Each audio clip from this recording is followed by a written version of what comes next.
नमस्कार, आप देख रहे हैं मनी सेंट्रल और मैं हूं आपके साथ विशाल शर्मा। अमेरिका ने रूस की दो बड़ी तेल कंपनियों पर जो है प्रतिबंध लगा दिया है, जिसका मकसद भारत सहित दुनिया के अन्य देशों के साथ इनका जो व्यापारिक रिश्ता है उसको खत्म करना है।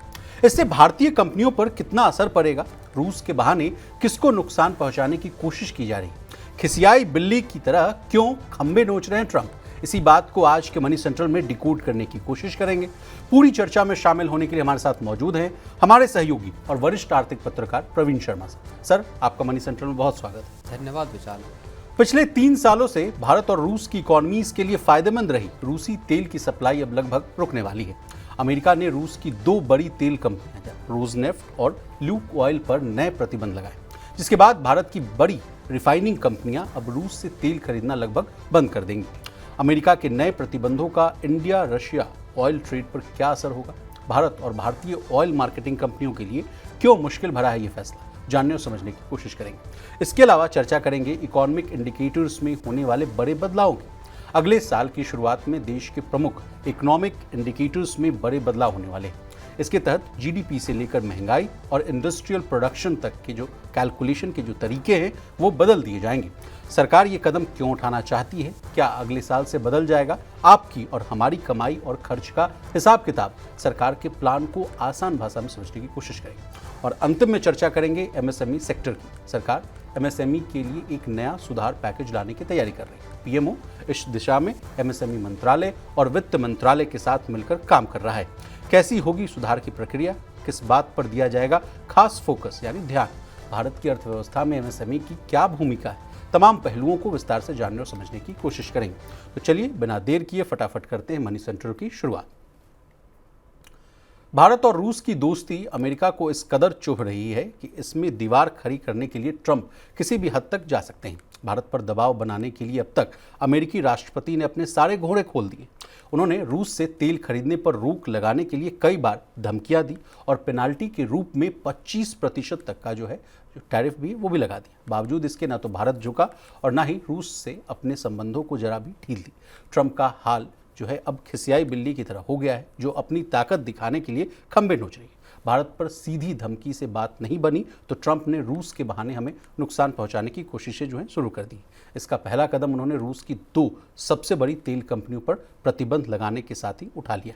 अमेरिका ने बुधवार रात रूस को जो है दो प्रमुख जो तेल उत्पादन कंपनियां हैं रोजनेफ्ट और ल्यूक ऑयल पर प्रतिबंध लगा दिए। वैसे तो इसके पीछे का मकसद जो है यूक्रेन के साथ युद्ध रोकने को लेकर जो है रूस पर दबाव बनाना बताया जा रहा है, लेकिन बात कुछ और भी है। अब इसी बात को प्रवीण सर से डिकोड करवाने की कोशिश करते हैं। सर, क्या है ये पूरा मामला और ये जो ऑयल रिफाइनरी कंपनीज और तमाम जो हमारे ओएमसीज हैं उनके लिए कितनी चिंताजनक वाली बात है, पूरी बात समझाइए।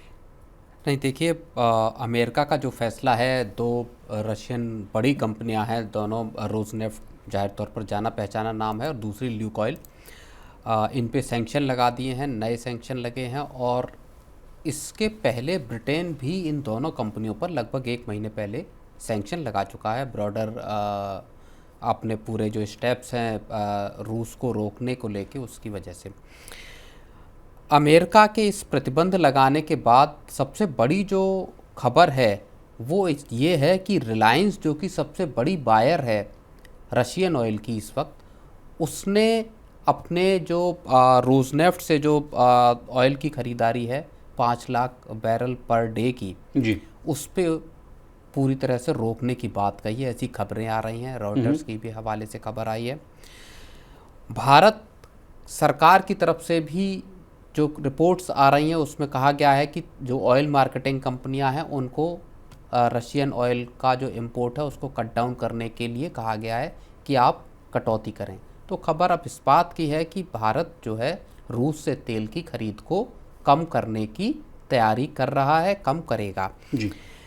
अमेरिकी राष्ट्रपति कल भी जब उनका एक बयान आया था तो उसमें उन्होंने कहा था कि मेरी प्रधानमंत्री मोदी से जो बात हुई है उसमें वो रूस के साथ जो तेल खरीदारी है उसको कम करने के लिए राजी हो गए हैं, हामी भर दी है। हाँ, देखिए, 2 बातें आई थी। इससे पहले अमेरिकी राष्ट्रपति ने एक जब अपनी तरफ से बयान दिया था, मुझे लगता है संभवतः 1 महीना हो गया होगा, जिसमें उन्होंने ये कहा था कि मेरी पीएम मोदी से बात हुई, भारत रूस का तेल पूरी तरह से लेने से बंद करने के लिए तैयार है। तेल को की जो खरीदारी है कंप्लीटली जो है उसको स्टॉप करने के लिए तैयार है। जी। कल जब उनका बयान आया तो उन्होंने कहा कि भारत इसको कम करने के लिए तैयार है, यानी एक रास्ता इस बात का खुला है कि आप खरीदारी कर सकते, बट आपको उसमें कटौती करनी होगी।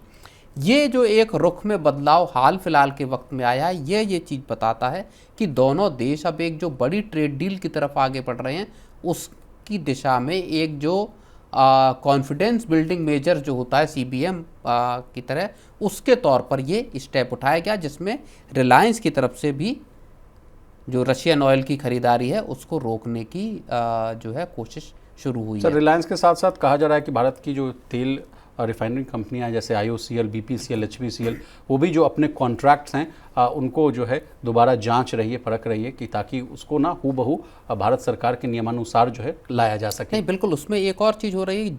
अब जो ऑयल मार्केटिंग कंपनियां हैं या जो सरकार है, ऑयल मिनिस्ट्री, वो ये देख रहे हैं कि जो इनके अब जो ऑयल परचेज हो रहा है भारत का, जो कंपनियां कर रही हैं, उसमें जो ऑयल का सोर्स है उसमें कहीं रोजनेफ्ट या ल्यूकोइल शामिल तो नहीं है। अगर ये शामिल होंगी तो भारत भी उन सैंक्शंस की जद में आएगा। तो इससे बचने के लिए अब गहन जांच पड़ताल शुरू हुई है, और आप ये मानकर चलिए कि जो पूरा का पूरा मोटा जो फ्रेमवर्क है वो इस बात का है कि किसी भी तरह से अब इस ट्रेड डील को एक जो होने वाली है उसको किसी भी तरह से कंप्लीट किया जाए। अब प्रवीण सर, कुछ नफ़े नुकसान की बात कर लेते हैं। पहले कहा जाता था सर कि रशियन ऑयल खरीदते हैं तो उसमें अच्छा फ़ायदा हो रहा है। मान लीजिए 100 रुपये का माल है तो उसमें 25 रुपये का जो है डिस्काउंट मिल जाता था। लेकिन अब वो जो डिस्काउंट है सर, वो अब घटकर 2 या 3 रुपये के आसपास, $2 या $3 के आसपास जो हो चुका है सर। तो इतना नुकसान तो नहीं हो रहा है सर, मुझे मेरे हिसाब से लगता है भारत को, अगर रशिया से अगर ना कर पाएँ तो। बिल्कुल, ये बात बिल्कुल सही है। जो डिस्काउंट है वो अब बहुत कम रह गया है, और भारत ने जब रूस यूक्रेन जंग शुरू हुई थी, उस दौरान से लेकर और अब तक अच्छा खासा, भाई FY25 का ही आंकड़ा है, तकरीबन $4 बिलियन की भारत ने सेविंग की ऑयल इंपोर्ट के बिल पे अपने, और उसका पूरा फ़ायदा मिला आपको रूस के तेल खरीदने से। और पिछले 3 साल में अगर हम देखें तो अच्छा खासा भारत को फ़ायदा इस मामले में हुआ है। अब चूंकि अमेरिका के साथ भी संबंध खटाई में पड़ते हुए दिखाई दे रहे हैं, और डिस्काउंट जो है वो उतना रह नहीं गया है। दूसरी बड़ी चीज़ ये है कि ऐसा भी नहीं है कि रूस के पास आमदनी के विकल्प सीमित है। रूस से सबसे ज़्यादा तेल की खरीदारी कौन कर रहा है? चीन कर रहा है, और वहाँ से इकोनॉमी को मिल ही रहा। तो रूस के लिए, मतलब भारत अगर अपनी सप्लाई को कम करता है तो ऐसा नहीं है कि भारत और रूस के रिश्ते इस वजह से खराब होंगे। सर, रूस से चीन जो है हर दिन करीब 20 लाख बैरल और भारत जो है लगभग 16 लाख जो बैरल है वो तेल खरीदता है। मेरे पास एक डेटा पॉइंट है सर, जो भारत के कुल इंपोर्ट का, यानी क्रूड ऑयल जो सबसे ज़्यादा हम लोग किन किन देशों से मंगाते हैं, पहले लिस्ट पर तो रूस है, मतलब 100% में 37% जो है हम लोग रूस से तेल मंगाते हैं, और दाम है 63 रुपये के भाव पर। इराक है दूसरे नंबर पर, 21% है हम लोग इंपोर्ट लेते हैं। सऊदी अरब 15, UAE 10 और अमेरिका 7। सर, अमेरिका वाले पॉइंट पर मैं रुक जाना चाहूँगा। अब जो बात आ रही है, नफ़े नुकसान वाली बात हम लोग आपसे समझ चुके हैं, लेकिन अब जो बात आ रही है कि मान लीजिए जब हम लोग रसिया से तेल नहीं खरीदेंगे तो क्या अब जो है महंगी कीमत पर क्रूड ऑयल खरीदेगा भारत? ये अगला प्रश्न आता है। नहीं, देखिए उसमें क्योंकि अमेरिका से हम लोग सर 83 रुपीज़ के भाव पर खरीद रहे हैं। हाँ, उसमें एक और चीज़ है, क्रूड के दाम अभी भी बहुत नीचे चल रहे हैं। कभी क्रूड का दाम $100 पर बैरल के ऊपर भी रहा, लेकिन अभी ये भारत की जो एक रेंज है, जो एक कंफर्टेबल जोन है, उसमें बना हुआ है 60 से 65। हाँ, और दूसरी चीज़ $60 से $65 का तो हरदीप पुरी ने ये बात कही थी कि अगर इस रेंज में एक लंबे वक्त तक रहता है तो देश में पेट्रोलियम प्रोडक्ट्स की, मतलब पेट्रोल डीजल की कीमतें कम हो सकती हैं जी। तो वो तो उन्होंने आंकड़ा ऐसा दिया था कि उसकी वजह से दाम कम हुए कहाँ जी। तो अब ये है कि उसके ऊपर के भाव में 70, 75 या $80 तक की रेंज ऐसी है जहां कंफर्ट लेवल है, और अगर 7% के आसपास का अमेरिका से अगर इंपोर्ट है तो भारत इसमें थोड़ी बढ़ोतरी कर सकता है, और दूसरी जगह से इस, मान लीजिए थोड़ा अमेरिका से महंगा भी मिल रहा है तो दूसरी जगह से इसको सेट ऑफ कर सकता है या एडजस्ट कर सकता है। तो ओवरऑल भारत अमेरिका को एक तरह से कहे कि ठीक है, आपको खुश करने की कोशिश है कि आपको जो अमेरिका की ये डिमांड भी थी लंबे टाइम से कि आप एनर्जी हमसे खरीदें, कुछ आप अपना डाइवर्सिफाई कीजिए और अमेरिका से भी ऑयल की और दूसरे मतलब आप एक बैलेंस्ड अप्रोच बनाकर चलिए। बिल्कुल, तो उसमें भारत अब अमेरिका से सप्लाई को बढ़ाएगा और साथ ही साथ रूस से भी पूरी तरह से सप्लाई को हो सकता है बंद न किया जाए। जी सर, जैसे लेकिन सैंक्शंस की जो खबर आई सर, तेल की कीमतों में करीब 5% तक का उछाल देखने को मिला। ब्रेंट क्रूड सर 4% बढ़कर $65 प्रति बैरल के आसपास है और यूएस क्रूड जो है 4% बढ़कर $61 प्रति बैरल के आसपास पहुंच गया है सर। तो अगला सवाल मेरा आपसे है, जो कंज्यूमर सेंट्रिक है, क्या आने वाले समय में सर हमें झटका लग सकता है? क्या पेट्रोल डीजल की जो कीमतें हैं वो बढ़ती हुई नजर आएगी? नहीं, मुझे लगता है ये शॉर्ट टर्म की वॉलेटिलिटी है। इसके बाद स्थिर प्राइसेस फिर से होते हुए हमको नज़र आएंगे, क्योंकि देखिए इजराइल हमास की एक जो मिडिल ईस्ट की जंग थी वो भी रुकी है इसी बीच में जी, और वो एक बहुत बड़ा फैक्टर है पूरे मिडिल ईस्ट में तनाव को कम करने के लिहाज से, क्योंकि ये जो वॉर थी ये न सिर्फ इजराइल तक या हमास गाज़ा पट्टी तक सीमित थी, इसकी जद में फिर ईरान था, लेबनान में हमले हुए, यमन के जो हूतीज़ हैं उनके साथ एक वॉर चल रही थी। तो पूरा का पूरा मिडिल ईस्ट एक तरह से एक जंग के हालात में था। जी, एक और बड़ा जो चेंज हुआ है पिछले कुछ महीने में वो हम देख रहे हैं सीरिया में जहाँ पूरी की पूरी बशर अल असद छोड़ के गए और नई सत्ता काबिज हुई। तो एक तरह से अब जो वहाँ गृह युद्ध के हालात थे वो भी खत्म हुए, तो मिडिल ईस्ट थोड़ा बहुत स्टेबल होता हुआ अब दिखाई दे रहा है। अब प्रवीण सर एक लास्ट सवाल, इंडिया यूएस रिलेशंस की बात की जा रही, तो sir India US trade deal पर भी जो लेटेस्ट अपडेट है वो बता दीजिए सर। बहुत जल्द क्या डील होती हुई नजर आएगी? नहीं, पूरी की पूरी ये जो कवायद चल रही है ये दरअसल ट्रेड डील को लेके ही चल रही है।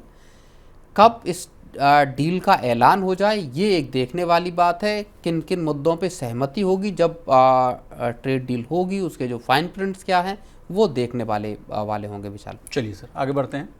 जीएसटी सुधारों के बाद अब बड़े आर्थिक आंकड़ों को भी अपडेट करने की तैयारी चल रही है। टाइम्स ऑफ इंडिया की एक रिपोर्ट के मुताबिक अगले साल की शुरुआत में जीडीपी, महंगाई और औद्योगिक उत्पादन, यानी जिसको कि आप इंडस्ट्रियल प्रोडक्शन के नाम से जानते हैं, जैसे बड़े आर्थिक आंकड़े जो है अपडेट किए जाएंगे, ताकि इन्हें आज के समय के हिसाब से लोगों की कमाई और खर्च को सही ढंग से दिखाया जा सके। साथ ही एक नया इंडेक्स भी आएगा जो तेजी से बढ़ते सर्विस सेक्टर को ट्रैक करेगा। इससे पता चलेगा कि देश के विकास में किन सेक्टर्स की सबसे ज़्यादा जो है भूमिका है। इसके तहत सबसे पहले जो है 27 फरवरी को जीडीपी के नए आंकड़े आएंगे जो 2022-23 की कीमतों पर आधारित होंगे। बजट बनाने के लिए 7 जनवरी को जो शुरुआती अनुमान जारी होंगे वे अभी पुराने आंकड़ों पर ही आधारित होंगे। सर ये तो हुई पूरी कहानी, ये पूरा मामला है क्या सर? और आपसे हम समझना चाहेंगे सर, कहा जा रहा है कि कमाई का और खर्च का नया जो है आंकड़ा आएगा। नहीं, देखिए पिछले अगर हम 8-10 सालों की बात करें, 2014 से ही अगर देख लें, 14 से 24-25 तक अगर हम देखें, 10-12 साल के पीरियड में देश की इकॉनमी में बहुत बड़े बदलाव हमने इस पूरे पीरियड में देखे हैं। इकॉनमी में जो 140 करोड़ की आबादी है उसका कंजम्पशन का दरअसल पैटर्न बदला है, और जो कंजम्पशन का पैटर्न बदला है वो पूरी तरह से अभी जो आंकड़े आ रहे हैं, चाहे महंगाई के हों चाहे जीडीपी के हों, वो उसको कैप्चर नहीं कर पा रही। एक बात। दूसरी बात, इकॉनमी बड़े तौर पे डिजिटल इकॉनमी में तब्दील हुई है। अभी एक डेटा आया है रिजर्व बैंक का जो ये बता रहा है कि पहली छमाही में इस साल की 98% से ज़्यादा जो ट्रांजैक्शन हुए हैं वॉल्यूम वाइज वो डिजिटल ट्रांजैक्शन है, यानी यूपीआई के जरिए हुए हैं। यानी तकरीबन 2%, बल्कि 2% से कम ओवरऑल ट्रांजैक्शन की बात हो रही है। 2% से भी कम ट्रांजैक्शन ऐसे हैं जो कैश में हैं। अब आप समझिए कि कभी देश में 70, 80, 90% तक कैश चलता था, 100% कैश का दौर था अगर आप 2000 या उसके आसपास की बात करेंगे, और वहाँ से इकॉनमी इस पोजीशन पे है कि 98% से ज़्यादा ट्रांजैक्शन जो है वो डिजिटली हो रहे हैं। तो इस इकॉनमी को कैप्चर करने की दरअसल सरकार कोशिश करना चाहती है। उसके लिए 3 जो बड़े पैरामीटर हैं, एक हो गया जीडीपी का नंबर। जीडीपी के नंबर को कैप्चर करना है कि उसमें जो बेस ईयर अभी जो 2011-12 का है उसको चेंज करके 22-23 करने की सरकार की योजना है, और उस आधार पर पूरी जीडीपी के नंबर्स को ट्रैक किया जाएगा।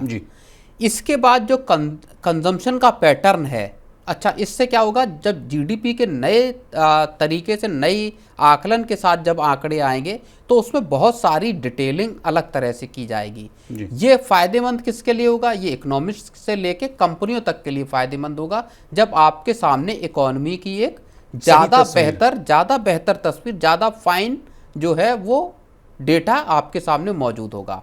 तो एक जो बार बार बात आती थी तमाम इकोनॉमिस्ट से मेरी चर्चा होती थी सर, जिनको मैं कोट भी करना चाहता हूँ, जैसे अरुण बाबू से बात होती थी, जेएनयू के फॉर्मर जो प्रोफेसर साहब हैं, वो भी कहते थे कि इसमें बड़ी खामियां हैं विशाल, सही पिक्चर सामने आता नहीं है। जिस तरह से कहा जाता है कि आईआईपी के नंबर आए, कहा जाता है कि मैन्युफैक्चरिंग का भी पिछले क्वार्टर में जो है वो 11.7 है और अचानक से उसमें देखा जाता है कि -7% हो गया।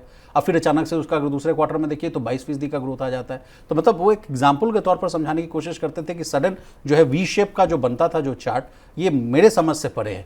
नहीं, बिल्कुल इन्हीं जो एक तरह से कहा जाए कि जो डिस्क्रिपेंसीज थी वो भी इससे रेक्टिफाई होने की उम्मीद है, पहली बात। और दूसरी बात, ज़्यादा डेटा होगा, ज़्यादा चीज़ों को उसमें इंक्लूड किया जाएगा जी।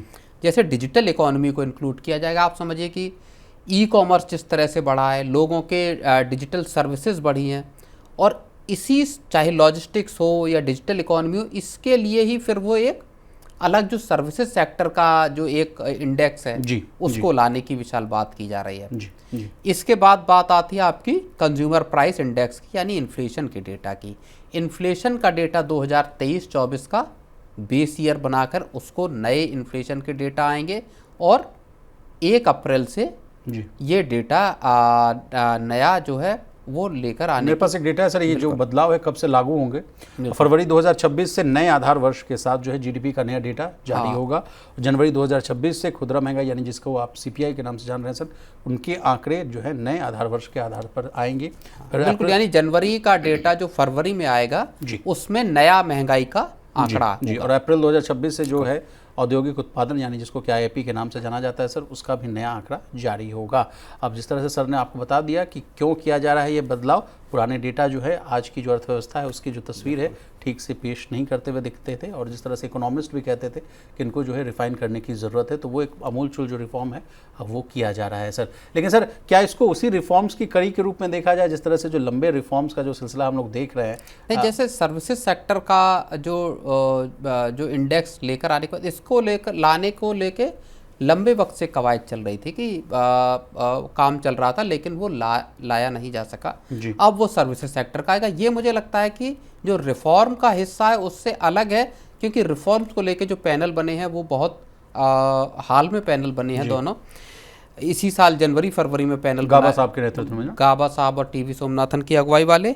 एक और जो चीज़ सरकार करने वाली है इन पूरे जो इंडेक्स हैं उनके अलावा, वो है आपका एक नया टूल सरकार इन्फ्लेशन के लिए लेकर आने वाली है, जो आम लोगों के लिए होगा, जिसमें आप अपने कंजम्पशन को देख पाएंगे, आप ये ट्रैक कर पाएंगे कि आप जिन चीज़ों को कंज्यूम कर रहे हैं उनके प्राइसेस में किस तरह का मूवमेंट हो रहा है, किस तरह से आपका जो बजट है घर का उसमें इन्फ्लेशन का असर दिखाई दे रहा है, और इससे आपको अपने खर्चों को मैनेज करने में भी मदद मिल सकती है। किस तरह का इसका पूरा का पूरा जो रूपरेखा है वो जब ये टूल आएगा तब पता चलेगा। लेकिन सरकार ये चाहती है कि इंडिविजुअल लेवल पर भी लोगों के पास एक ऐसा टूल, एक ऐसे कैलकुलेटर हो जहाँ पे कि आप अपने कंजम्पशन को समझ सकें और उसमें खर्चों के हिसाब किताब को देख सकें। विशाल, चलिए सर आगे बढ़ते हैं सर।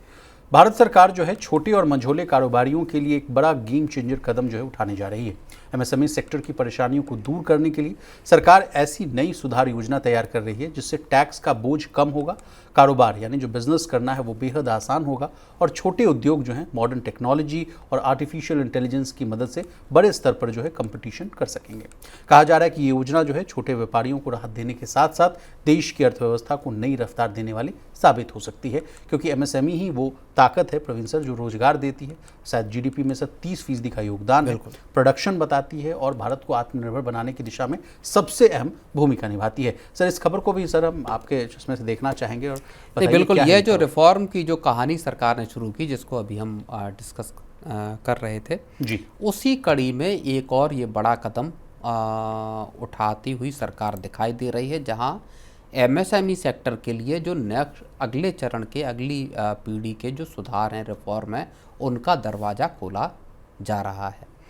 राजीव गौबा की जो अगुवाई वाला जो पैनल था, उसकी जो सिफारिशें हैं उन पर अब विचार विमर्श किया जा रहा है और उसमें कई चीज़ें ऐसी कही गई हैं जिसमें जो देश की जो रीढ़ है एक तरह से मानी जाती है इकोनॉमी की, एमएसएमई सेक्टर, उसको पूरा का पूरा टर्न अराउंड करने के तैयारी सरकार इन रिफॉर्म्स के जरिए करना चाहती है। 30 करोड़ लोग जो हैं रोजगार जो है एसोसिएटेड है। बिल्कुल। और देखिए, कोई भी ग्लोबल हलचल होती है, कोई भी नेशनल लेवल पे कोई भी अगर इश्यू पैदा होता है, सीधा असर सबसे पहले अगर दिखाई देता है तो वो आपकी एमएसएमईज पे दिखाई देता है जी। छोटी इंडस्ट्रीज पे दिखाई देता है, क्योंकि वल्नरेबल ज़्यादा होते हैं किसी भी आपका क्राइसिस को लेके। और ये हमने कोविड में देखा, जब लाखों की तादाद में एमएसएमईज और छोटी यूनिट्स जो है, घरेलू जो कुटीर उद्योग जिनको अगर हम कहें, वो सारे बंद होते हुए दिखाई दिए कोविड के झटके जब लॉकडाउन लगा उसकी वजह से। अब सरकार यहाँ पूरी की पूरी रूपरेखा चेंज करना चाहती है।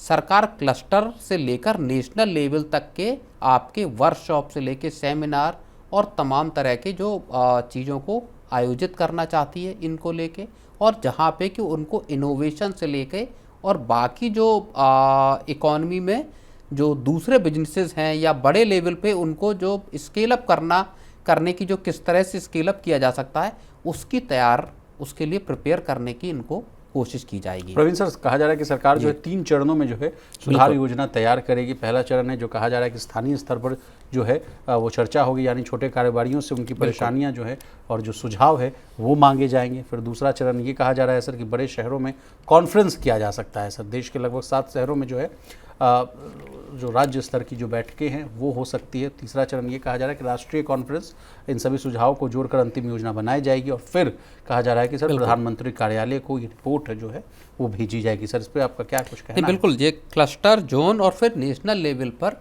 ये इस तरह से इसको ग्रेडेड उसमें करा जाएगा। जोन लेवल पर 7 शहरों में कॉन्फ्रेंसेस करने की बात है, और ये तो मोटे तौर पर चीज़ें हैं।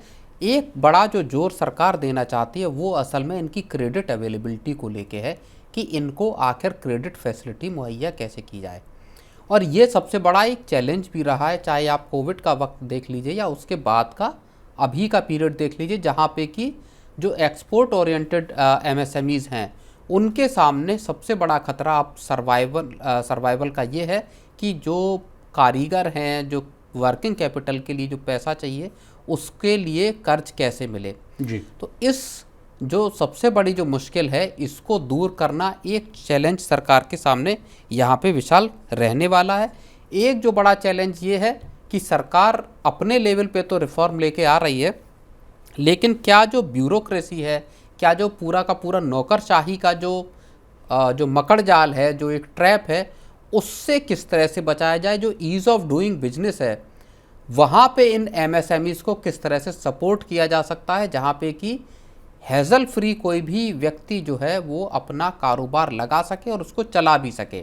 तो जो सरकार एक चीज़ इसमें करना चाहती है कि जो कंप्लाइंसेस हैं उनको सरकार उनका बर्डन कम करना चाहती है। जी सर, सरकार जो लीगल जो कॉस्ट है, लीगल जो प्रोसीजर्स हैं उनको आसान बनाना चाहती है इन एमएसएमईज के लिए। जी सर, इस योजना में किन किन बातों पर ध्यान दिया जा सकता है? आपने ठीक कहा सर। एक तो कहा जा रहा है कि टैक्स कम करना और जीएसटी को जो है सरल बनाने की बात कही जा रही है, और कच्चा माल जो है, जो रॉ मटेरियल से ट्रांसपोर्ट और बिजनेस लाइसेंस जैसे जो लागत है, सब जो इनपुट कॉस्ट है सर, इसको कम करने की कोशिश की जाएगी, घटाने की कोशिश की जाएगी।